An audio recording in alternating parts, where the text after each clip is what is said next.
Magandang hapon, narito na ang mga balita sa inyong PRTV Newsbreak. Nakahanda na ang Department of Agriculture na magbigay ng 100 million pesos na fuel subsidy sa mga magsasaka at mangingisda bilang paghahanda sa inaasahang pagtaas ng presyo ng produktong petrolyo.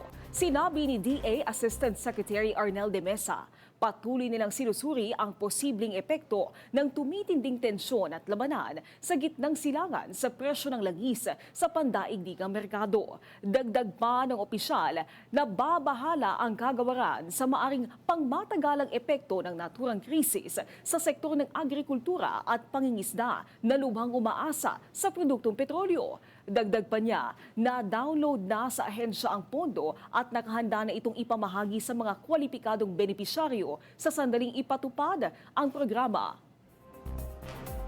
Patay ang 2 tao sa magkahiwalay na disgrasya sa kalsada na kinasasangkutan ng truck sa Cebu.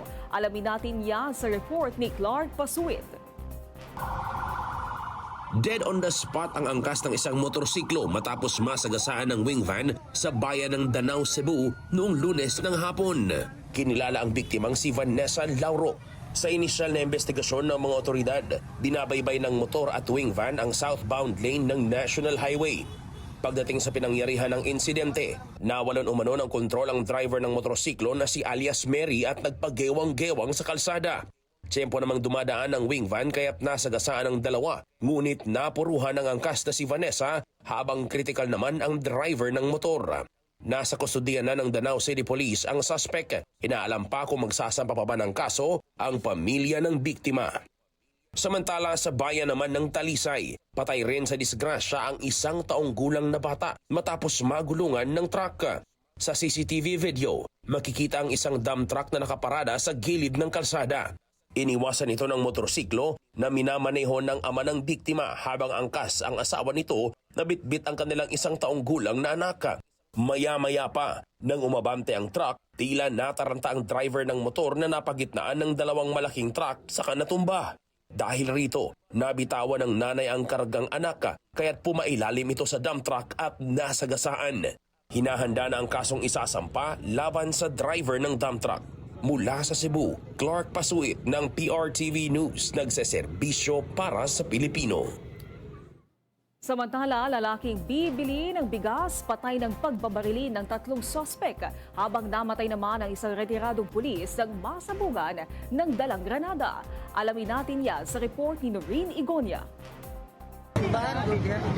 Nagkagulo ang mga residente nang matagpuan ang nakahandusay at wala ng buhay na lalaki sa kalsada sa Purok 3B, Barangay Santo Niño, Carmena, Davao del Norte, 1:15 ng hapon nitong Huwebes, Pebrero 26. Kinilala ang biktima na si Patrick Bacalso na residente sa nabanggit na lugar. Sa investigasyon, bumibili ng bigas ang biktima nang may 3 lalaking bumaba sa isang SUV na lumapit sa kanya. Kwento ng mga nakakita, nagkaroon ng pagtatalo ang mga suspect at biktima dahilan ng pamamaril ng isa sa mga suspect sa biktima. Agad na umalis ang mga suspect kasunod ng krimen habang ang biktima ay sinubukan pang dalhin sa pagamutan ngunit dineklarang dead on arrival. Sa follow-up operation, nahuli ang 3 suspect na kinilalang sila alias John, alias Aldrin at alias Nicanor na pawang mga residente sa Davao City. Personal grudge ang tinitingnang dahilan ng pamamaslang. Samantala, patay naman ang isang retired police matapos masabugan ng dalang granada habang tinutugis ng mga otoridad sa San Remigio, Barangay Kaputian, Samal Island, Davao del Norte, 8:00 ng gabi nitong Huwebes.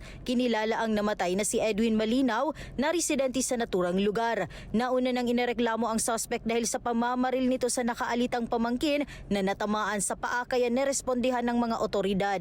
Ngunit hindi ito sumuko. Bagkus ay nanlaban pa ito at binantaan ang mga pulis na hagisan ng granada habang tinatanggal ang pin nito dahilan ng pagsabog. Sinabi ng Provincial Director ng Davao del Norte Police Provincial Office sa mga nagpakalat ng maling balita hinggil sa pangyayari. Nagpadayon na nga ang impartial investigation sa maong hitabo. So akong ipangayon sa itong mga gabahan ng mga media or uban pang mga katauhan na lalo na sa social media no, na kanalang di lang ta mo ganing pa-spread o kanang unconfirmed na mga news dyan sa undergoing investigation in that incident para di maglala ang situation o Mula dito sa Davao, Nurin Igonia ng PRTV News, nagseserbisyo para sa Pilipino.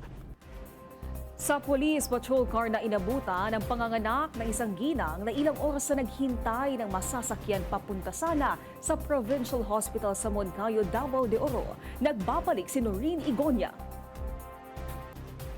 Sa loob mismo ng police patrol car nanganak ang isang ginang habang bumibiyahe papunta sana sa mas malaking ospital alas 12:05 ng madaling araw nitong Pebrero 28, 2026. Ayon sa report, galing sa Barangay Union sa Moncayo, Davao de Oro ang ginang na dinala sa health center sa lungsod upang doon na sana manganak, ngunit dahil sa masela na kondisyon ng kanyang pagbubuntis, ipinadala ito sa Provincial Hospital.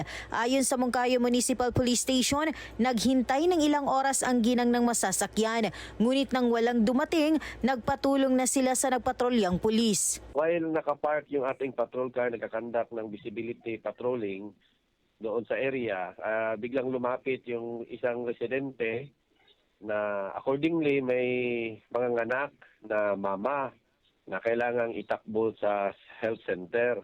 So walang available na ibang masakyan ang nasabing manganganak, kaya humingi sila ng tulong sa ating mga pulis. So immediately, inassist naman ang ating mga pulis. Habang nasa biyahe, bigla na lang narinig ang iyak ng sanggol. Agad na tumulong ang dalawang pulis na sina Police Chief Master Sergeant Enrique Arcaina at Patrolman Mark Nonoy Pepito sa pagpapaanak. Nasa maayos naman na kalagayan ang mag-ina na ngayon ay nakalabas na sa ospital. Mula dito sa Davao, Nurin Igonia ng PRTV News, nagseserbisyo para sa Pilipino. At yan ang mga balitang nakalap ng inyong PRTV Newsbreak. Live kami sa free-to-air Beam, Channel 31, Signal Channel 31 at sa YouTube.